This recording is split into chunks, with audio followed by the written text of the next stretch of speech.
Everyone. All right, everyone, if you wouldn't mind making your way to the seats, please.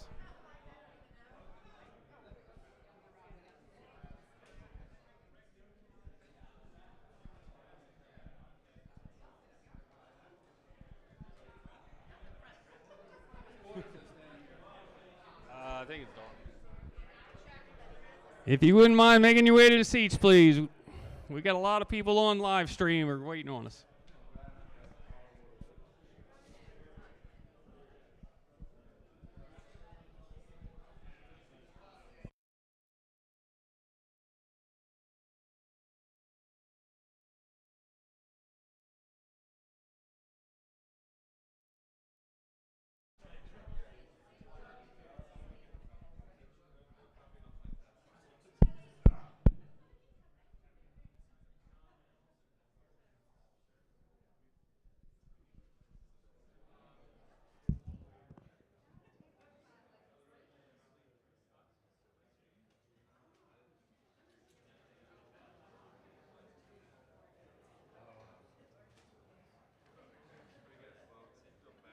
You don't have to go quiet, but we do have about 60 or so people that we're expecting on the internet. We told them we're going to start at 4, so got a few minutes. I just wanted to get everybody in the seats. There wasn't a delay on the other side.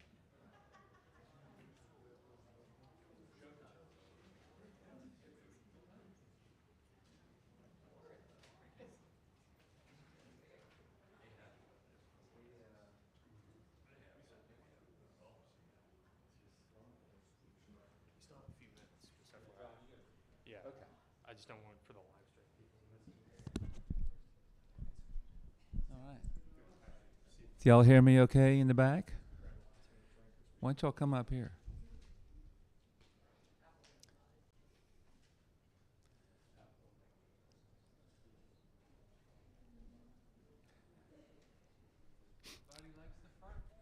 I see Bob Shepard's with us.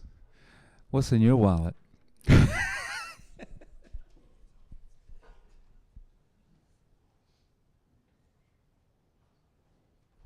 So we're going to wait for the video conference to cut on.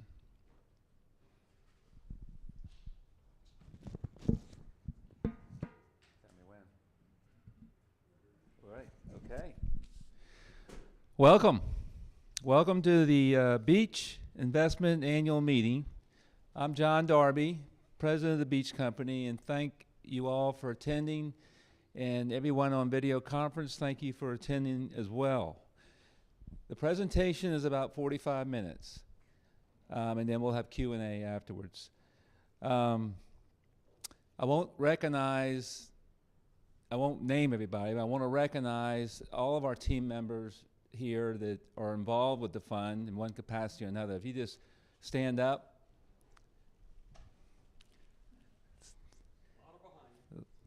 So, it's a team effort, and we have some exciting things to talk about. You know, Ed Sullivan always started his broadcast, it's a really big show tonight. Well, this is going to be a big show. And I don't want to steal the presenter's thunder, but we're really proud of where we are with the progress we've made with the fund and the assets that we own together. In fact, in the last 24 hours, we've had some very exciting news that we'll share with you today. So in addition to the fund, we continue to develop ground up multifamily throughout the Southeast. We're in over 20 different cities, most recently Wilmington, Richmond, Chattanooga, Huntsville, and just across the river, Johns Island. And if you're in the fund, if we open any of these ground up developments for capital investing, if you're in the fund, you will be contacted and have the opportunity to invest. So before I turn it over to our fund manager, Leonard Way, after the 45-minute presentation, we'll have Q&A. Those of you who are on the video conference, you can go to the chat box and send the question as well. Leonard?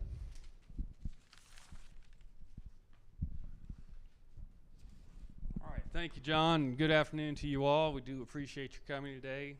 For those of y'all on live stream, we appreciate you participating as well, and hope that you'll be able to join us in person next year. We're very excited about the fund's performance and where we're headed. Since our last meeting, we bought 4 properties: Asheville and Raleigh, North Carolina, Atlanta, Georgia, and here in Charleston. All the properties are performing well, and we believe that they still have their best days ahead of them. Teddy Hendricks, our Director of Asset Management, will give you an overview of all the properties and the portfolio. On the acquisition front, we continue hunting for that next acquisition. Granted, the markets are in a bit of a tug-of-war right now as interest rates are going up, but sellers still want top dollar.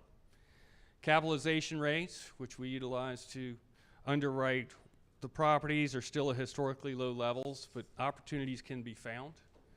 It is worth noting, though, that in a value-add acquisition, such as we do, capitalization rates are not a true indicator of whether a property is priced richly or cheaply. It's just an indicator. Darby Park, our acquisitions manager, will be delving into the many drivers of demand and the interest rate environment for us. As you are aware, we were able to close out our equity raise in 21 with a strong finish. We're very pleased that we met our target goal of $75 million, but even more pleased with the co-investments that you afforded us. So in total, we have raised over $95 million to invest on your behalf. Louis Softner, our investor relations manager, will be presenting a fund overview on the equity side. Before we get going, though, I wanted to introduce a few of the other team members for you. Reed Sharling is our asset manager analyst. Samantha Costello is in a new role of investor relations specialist. And then by special appearance today, we have our summer intern, Cole Legat. Very fortunate to have all these individuals join us.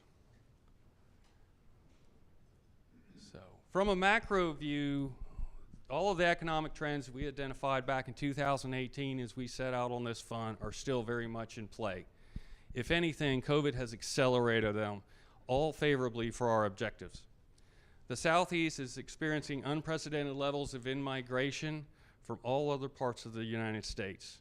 The demand for housing far exceeds the supply and works to drive our occupancy and rent growth as never before. The in-migration is also aiding in wage growth, which aids in our ability to increase rents. These trends do not look to abate for many years to come. The result is that the multifamily sector is the most sought-after real estate sector across the country, and the Southeast is the most sought-after region of the country for investors. Our South Carolina location benefits us greatly as we compete for new opportunities and we manage them. I put on the slide for you a reminder of our fund's objectives. To date, we have reached our targeted number of properties.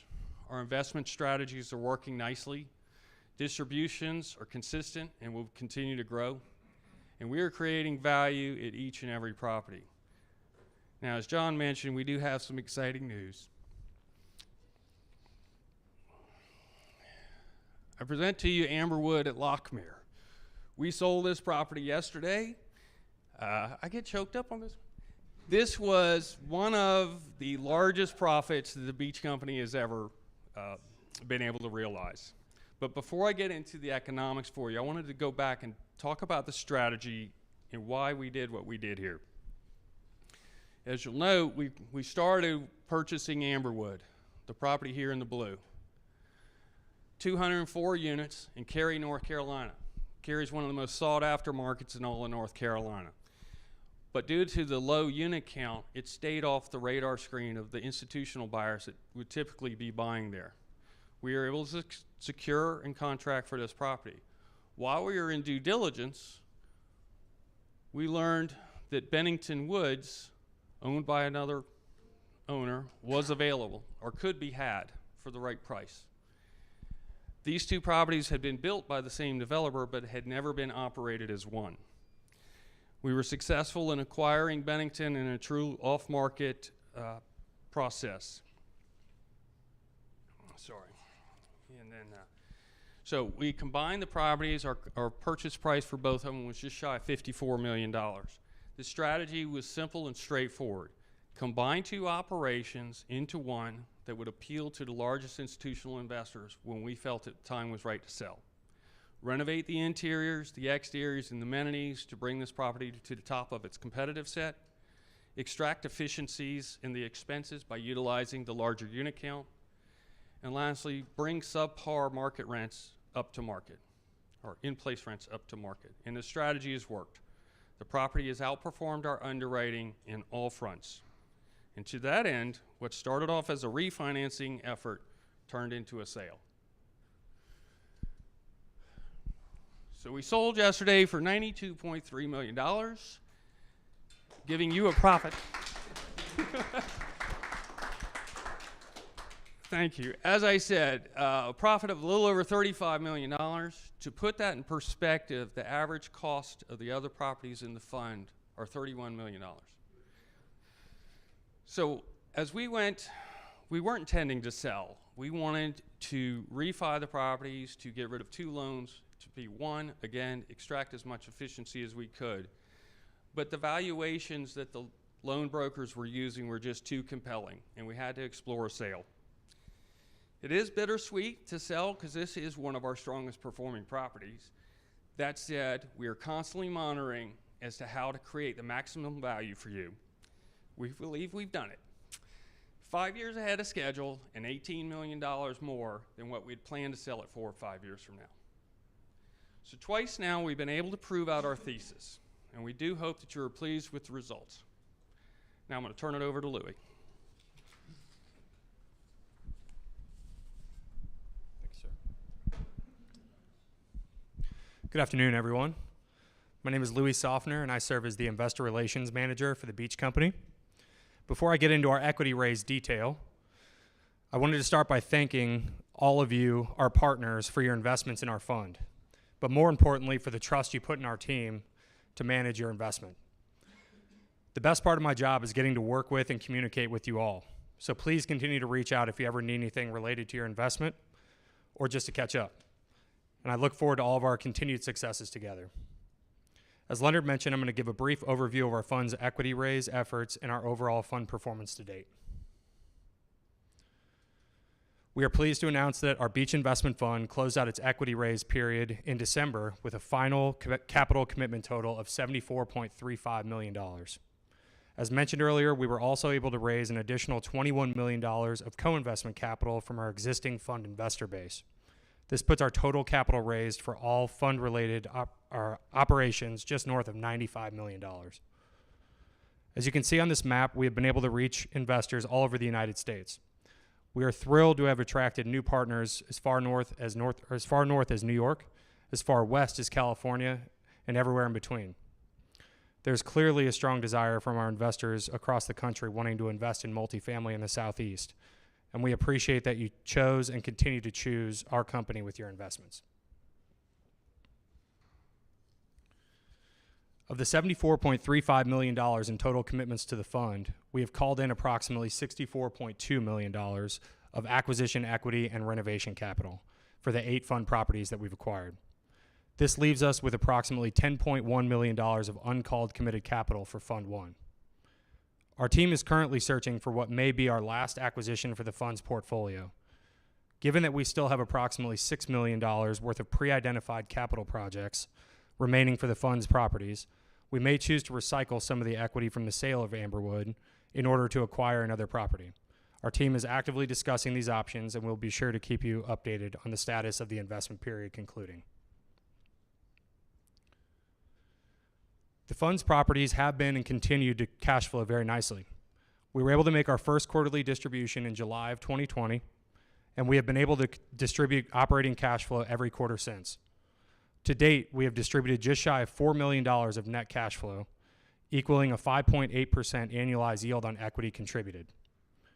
It's worth noting that our last 3 acquisitions are not contributing in a material way to the distributable cash flow, given that they were acquired within the last 6 to 8 months. It typically takes around 6 months before a property begins distributing accretive cash flow up to the fund level due to takeover procedures, and initial renovations beginning in that time period. As you heard earlier, the sale of Amberwood at Lockmere is now closed, and we are very excited to be able to distribute the profit from this sale in the next few weeks. As a result of selling both Reserve at Sweetwater Creek and Amberwood at Lockmere, we will have been able to distribute approximately $40.3 million solely of sales profit to you, our partners. This does not include the combined almost $25 million of equity that we have in both deals. As you may recall, our team chose to recycle the equity from Reserve at Sweetwater into our last 3 acquisitions.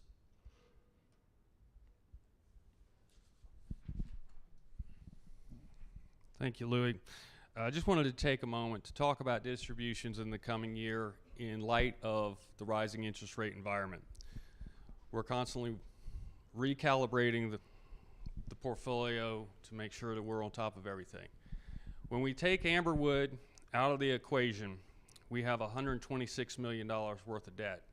And all of this debt is floating rate debt, which means as interest rates go up, our interest expense will go up. This is by design, but we're prepared for it by putting interest rate caps into place that will limit the amount of interest expense we will incur.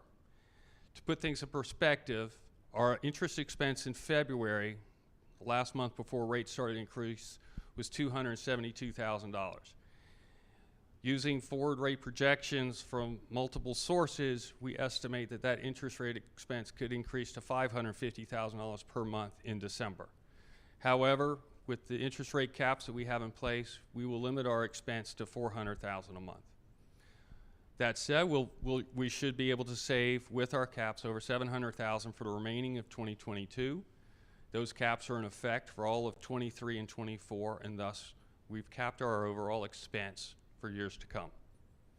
How does that impact our future distributions? We have baked all of this into the mix, and I'm happy to report our remaining 5 properties produce sufficient income to keep our distribution level at the $500,000 per quarter. As Louis said, our last 3 properties are just truly starting to become accretive, and so we anticipate raising the distribution level in 23.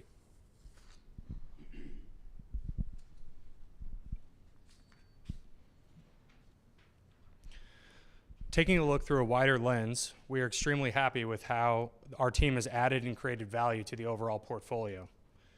The realized row in this table represents the sold properties of Reserve at Sweetwater Creek and Amberwood at Lockmere. We had a realized total capital investment amount of $78.3 million. And we were able to sell those properties for a combined $119.8 million. This means that we created $41.5 million in value for these properties alone since June of 2019. The unrealized row in this table represents the 5 remaining properties in the fund portfolio. We have recently obtained broker opinions of value for the Summerville, South Carolina property and the Asheville, North Carolina property.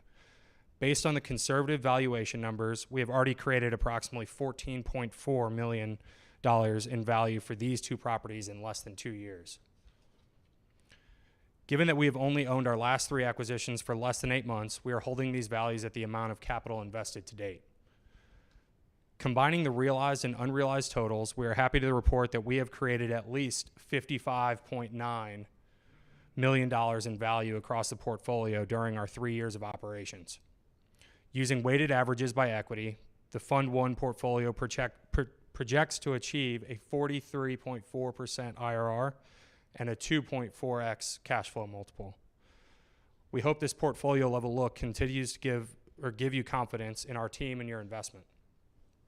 We are certain that when we obtain valuations for the most recent 3 acquisitions, these portfolio averages will only continue to increase. And as a quick reminder to all of our partners, we continue to utilize our investor portal for sharing information related to your investment in our fund. All of your capital transactions are updated in real time, and all documentation related to the fund can always be found in your portal. If you ever have any questions related to the information in the investor portal, Sam and I are always happy to help. I'd also like to mention that we are close to publishing our new and improved Beach Real Estate Fund's website. Once it goes live, there will be information posted about our team, investment strategies, and other relevant information about ongoing operations. We'll be sure to let you know when that is live as well. Thank you again for joining us today and for your continued support. I'm now going to pass it over to Darby and Teddy to provide more insight on our acquisitions and asset management efforts.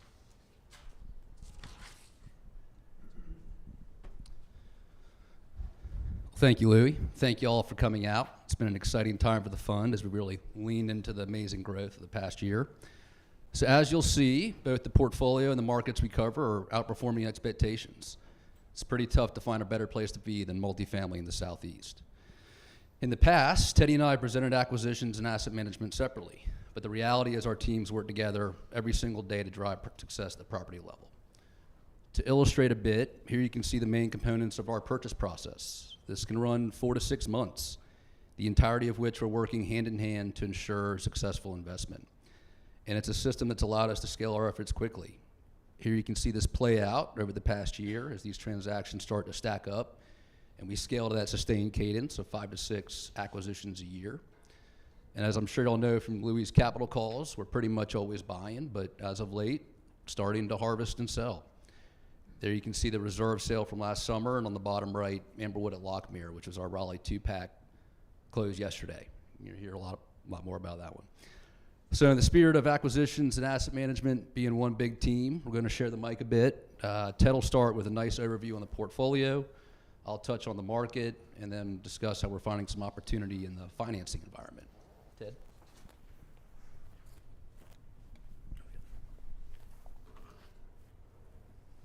Thanks, Darby. Echoing Darby's sentiments, market fundamentals have never been stronger. Putting this into context, our portfolio's annualized rent growth since inception is 18%. These are annualized growth rates, which inflates the 2 acquisitions purchased earlier this year. With that said, we're thrilled with our performance relative to the market. This chart represents the rent growth we're experiencing in real time. New leases signed in Q1 averaged 13% for renewals and 18% for new move-ins. Keep in mind, this also includes the 2 acquisitions purchased in Q1, where the previous owners locked in renewals for the entire quarter. As you can see, we're experiencing strong increases on new move-ins and expect renewal growth to follow as we implement our business plans.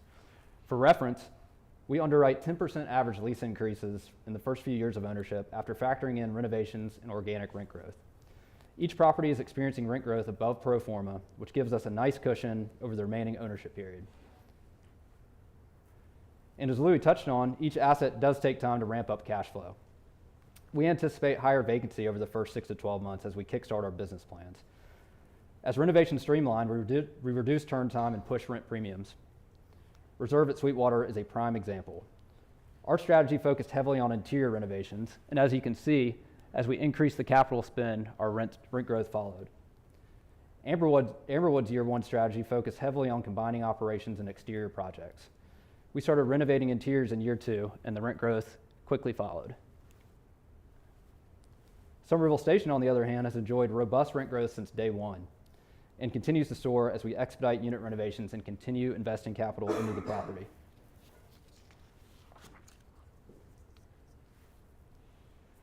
Now, before diving into the current portfolio, I wanted to take a moment to highlight our first disposition, Reserve at Sweetwater Creek.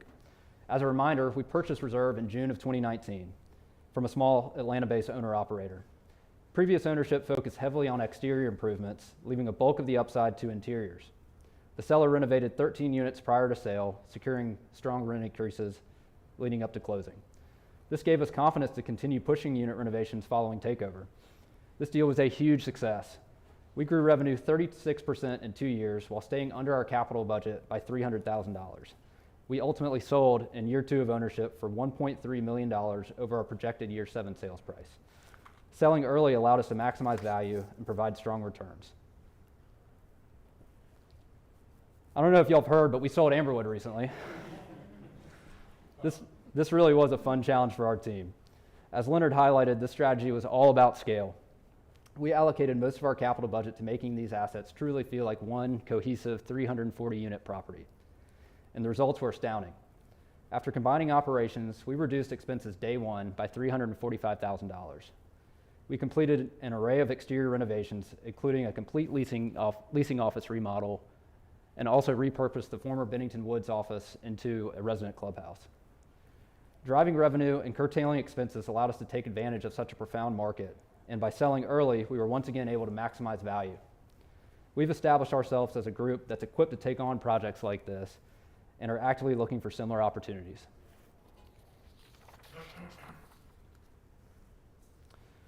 On to Somerville Station. This property provided a great opportunity to elevate both interiors and exteriors, providing fresh product and a strong workforce submarket. The asset is located in a high traffic node of Somerville and has great access to the major transit arteries around town. Rent growth here, as I mentioned earlier, has been staggering. We've already outpaced year 2 rent projections and now have the highest rents in our comp set. We're also on pace to wrap up all capital projects a year ahead of schedule. This property also presented an opportunity to unlock additional value by adding a second full bathroom to the 2-bedroom, 1.5 bath units. You don't see this very often in the value add world, where most of our unit terms target a 20% return on investment. By adding a second full bathroom, we're driving a 52% ROI by charging a 2-bedroom, 2-bath rate. We've completed 11 of these conversions and plan to convert additional units throughout the year.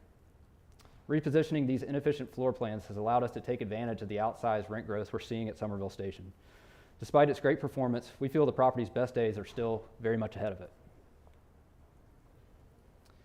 Next is Northside at Merriman. Northside has the highest rents in our portfolio while also being the oldest in vintage. Its location relative to the Asheville market makes it a unique addition to the fund.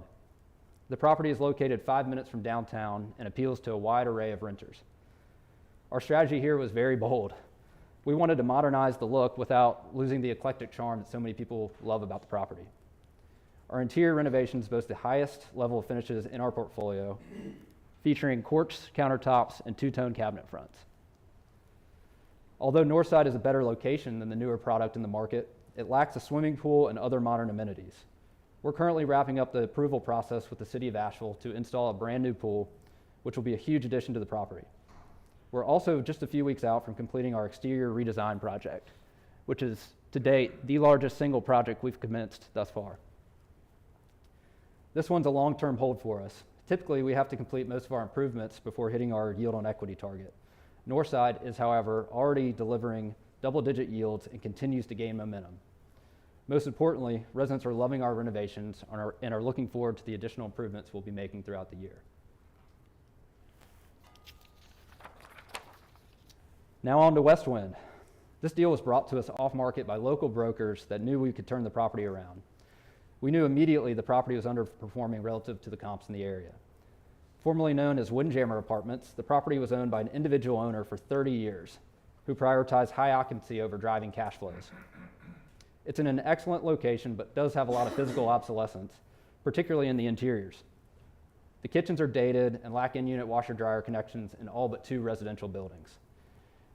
You can see here where we're opening up the kitchens to create a modern layout and solve for some of these inefficiencies.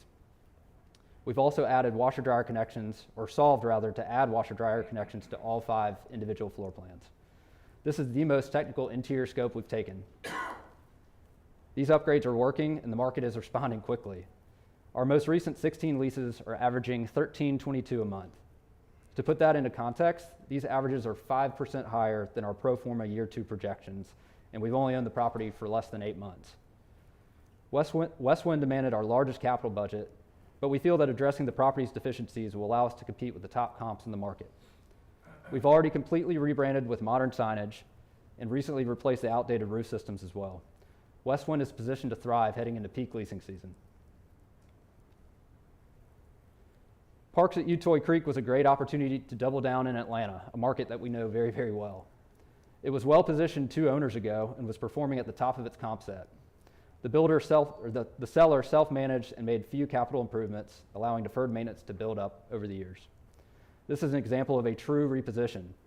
We've improved exterior lighting by retrofitting with LED lights property-wide and enhanced security by installing a state-of-the-art licensed tag reader. This has been a huge hit with our residents as well as new prospects. Like Westwind, we've addressed functional obsolescence by adding washer-dryer connections to each floor plan and have successfully renovated an initial round of units, achieving strong rent premiums immediately. We're excited to restore the property to where it should be and to benefit from the robust market drivers we're seeing throughout Metro Atlanta.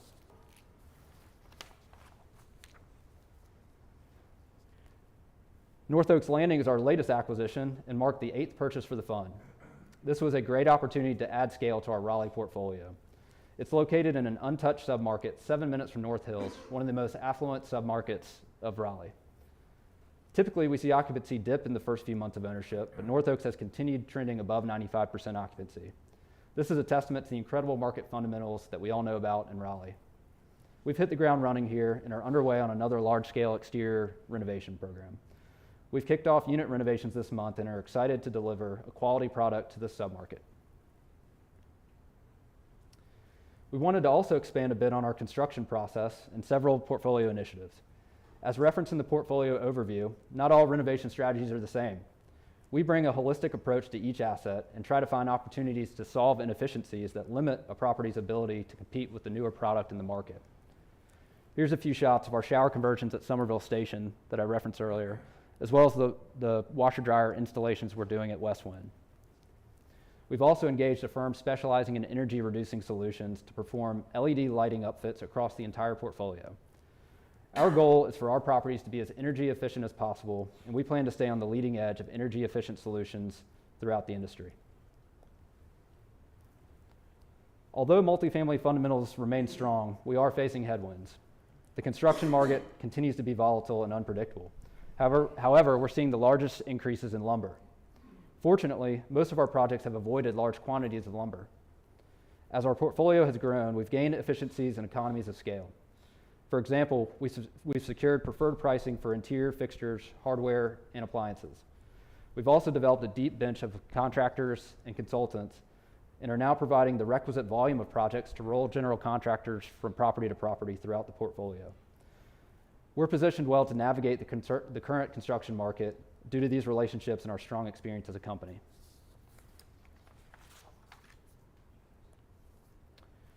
Now, before kicking it back to Darby, we wanted to put the fund into perspective by giving tangible context to your investment into the fund. Since inception, we've acquired over 1,500 apartments. We serve over 2,500 residents that includes teachers, students, families, firefighters, technology professionals, and more. We've renovated nearly 200 units and have invested over $5.1 million in renovation capital into our properties, directly impacting the resident experience.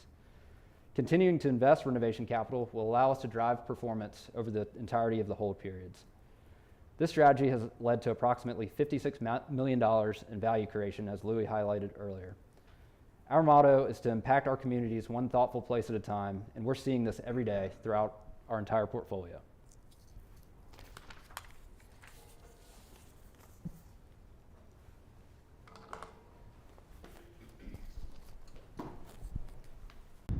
Well, thank you, Ted. As y'all can see, the portfolio is on fire. The rent growth story of the Southeast is incredible, and we're seeing that in real time on our properties. So with that, let's talk about our markets a bit.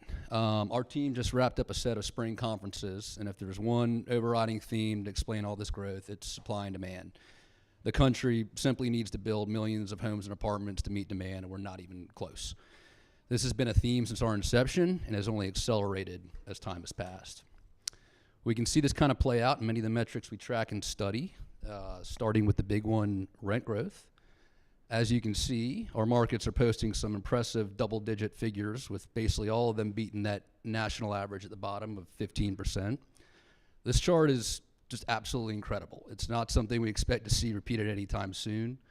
For comparison, the long-term national average is closer to about 3.3% a year. And while reversion to that mean is probably inevitable, most experts think rent growth will remain more than double that long-term average over the next few years, which should certainly benefit fund operations. Throughout this, you'll notice Florida putting up some impressive stats. At this point, we consider ourselves fully active in that market. We expect to get some points on the board in the next few quarters, and we've been getting very close. So we also like to compare apartment metrics with home metrics, as those are basically the two living options most folks have. As you can see, most of our markets have exceeded the national average of 17.5%, again reflecting that strength of the Southeast. But more importantly, home values have appreciated higher than rents in almost every market. Tack on 5% mortgages, and renting has become comparably more affordable as single-family homes become less attainable. Here we get a look at average monthly rents in our markets. What you'll see is that for all the headlines on the Southeast, our region still has some of the more affordable rents in the nation, with almost all falling inside of that national figure of 1,600. We've got room to run and have a tenant base that's better positioned to absorb some rent growth, all else equal. Here we get a look at incomes. That strong Southeast theme continues, our region exceeding that national average of 4.8%. Also on theme, even this national average is almost double the long-term pre-COVID average of 2.5%. And why we like this, higher wages translate to an ability to pay higher rents. Population growth remains stout, with 3 of our target states in the top 10 and all of them in the top half of the nation. All this adds up for a regional economy that's booming. To sort of bring it all home, the collective GDP of these 7 states would be the 4th largest country in the world, just behind the US, China, and Japan, and in front of heavyweights Germany and the UK.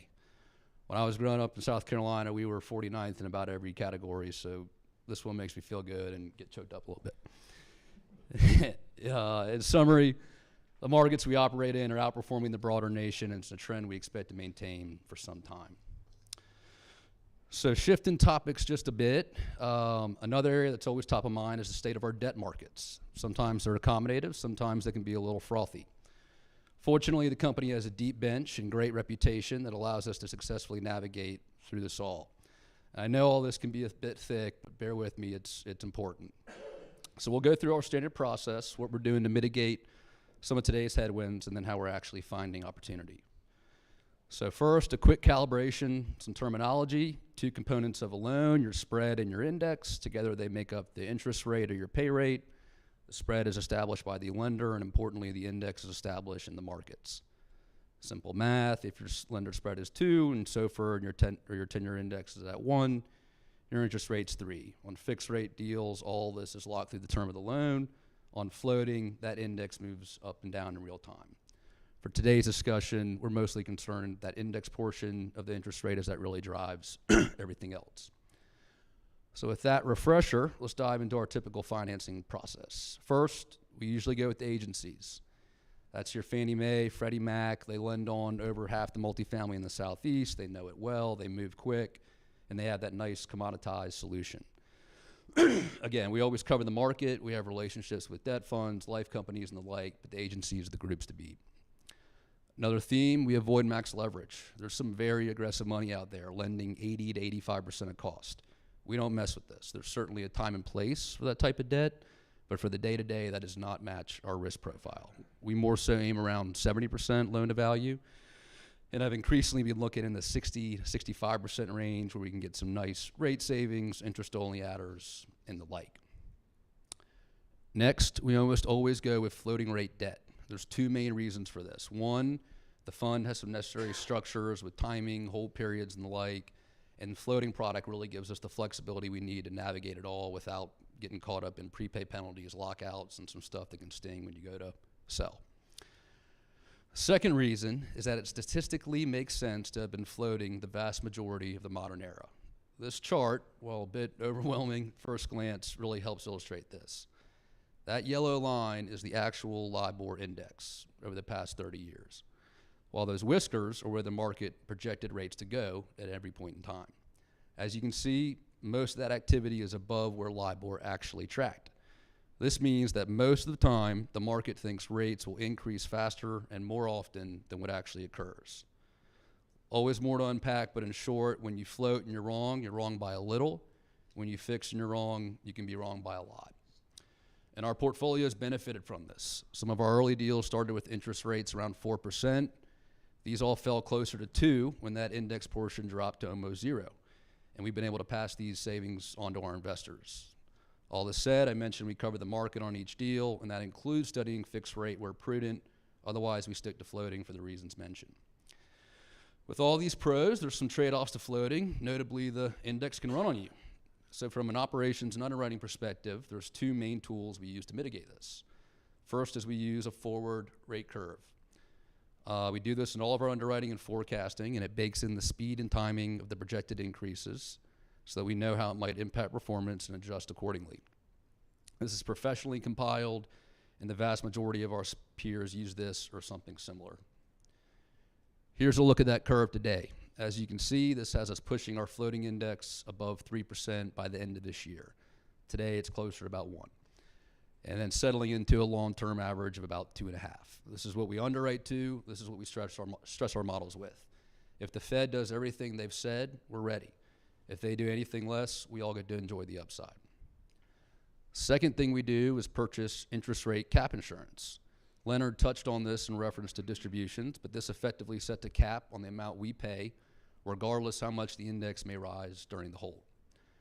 So using our forward curve to illustrate, if we purchased a cap at that 175 strike, that gray dashed line, our insurance provider would pay everything above this amount as the index rises. We have these in place on every floating deal we've done, and are starting to see them pay out wonderfully on Northside, Somerville Station, and West Wind. Those properties, we were able to purchase strikes as low as 50 to 75 basis points. And by the end of this year, as that index gets to 3%, these caps should effectively be covering half the mortgage on those properties. So going forward, we expect the debt markets to stabilize as the Fed's tightening cycle plays out. In the meantime, we expect banks to be the lender of choice for the next few quarters. The space is really only available to strong, experienced sponsors like Beach and should be a near-term competitive advantage as some of our peers remain sidelined. So in summary, the portfolio is exceeding expectations, the markets are booming, and we're well positioned to embrace today's headwinds and further separate from the competition. And with that, we'll pass it back to Leonard to discuss Fund 2.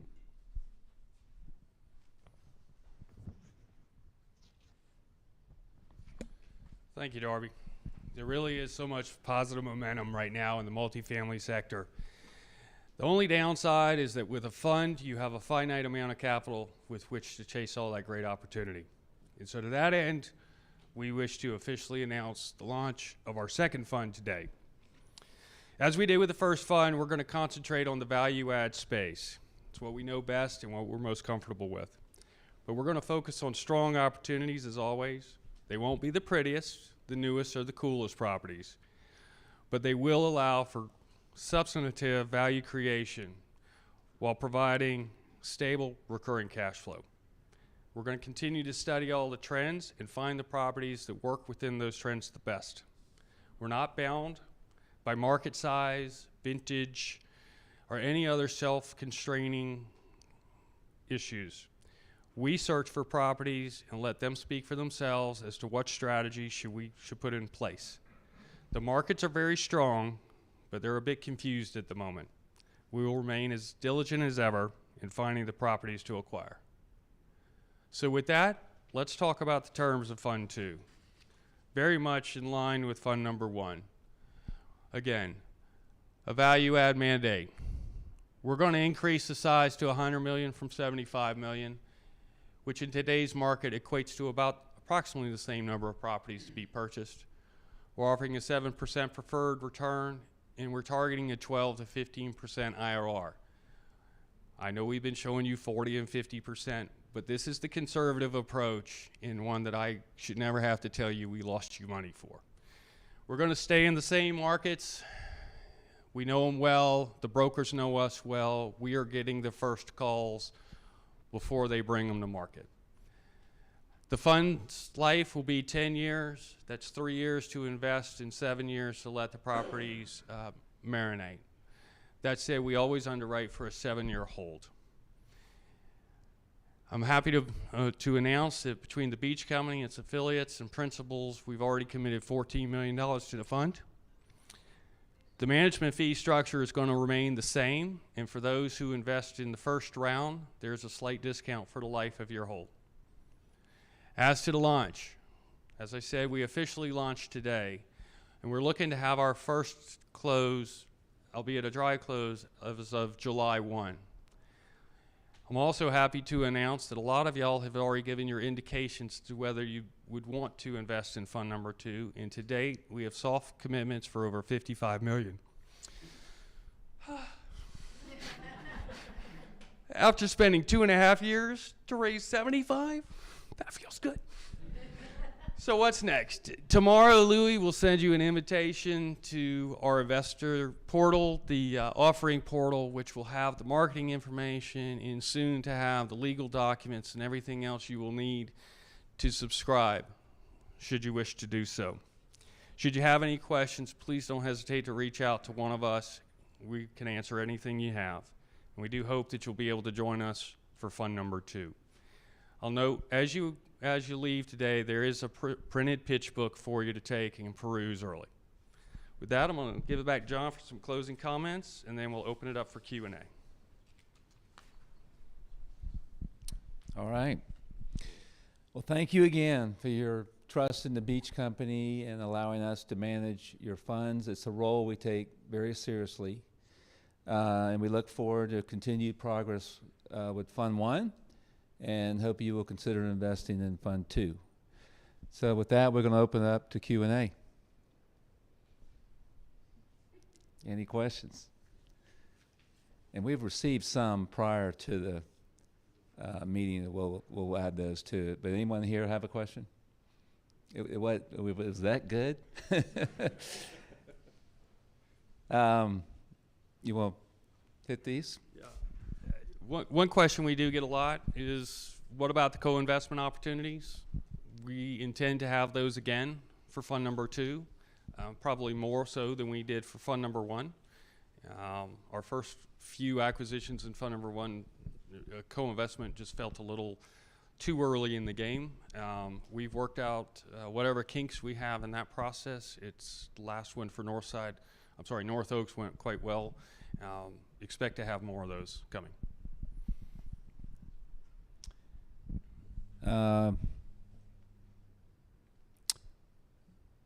Can fund partners invest in Beach Company development deals? I mentioned that earlier. And every ground up project is different.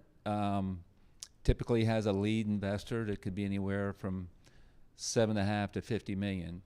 But occasionally we do syndicate a portion of the capital, and when we do, we'll come to those invested in the fund first. So you'll be contacted when that happens, and some of you all have done that. I would say quite a few of you all have done that, so I hope you're pleased with the developments.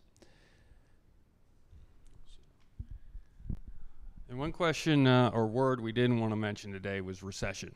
But the question is, what happens in a recession? How is it going to affect us? We said last time, we welcome a recession. We view them as a buying opportunity. As Darby pointed out, the demand for housing isn't going away. The occupancy will stay strong. Will rents grow as strongly during a recession? Probably not. But those people who bought using high leverage loans of 85+%, as interest rates are going up, any little hiccup, they're going to become distressed sellers. And we've told the brokerage community we want to be the buyer of first call.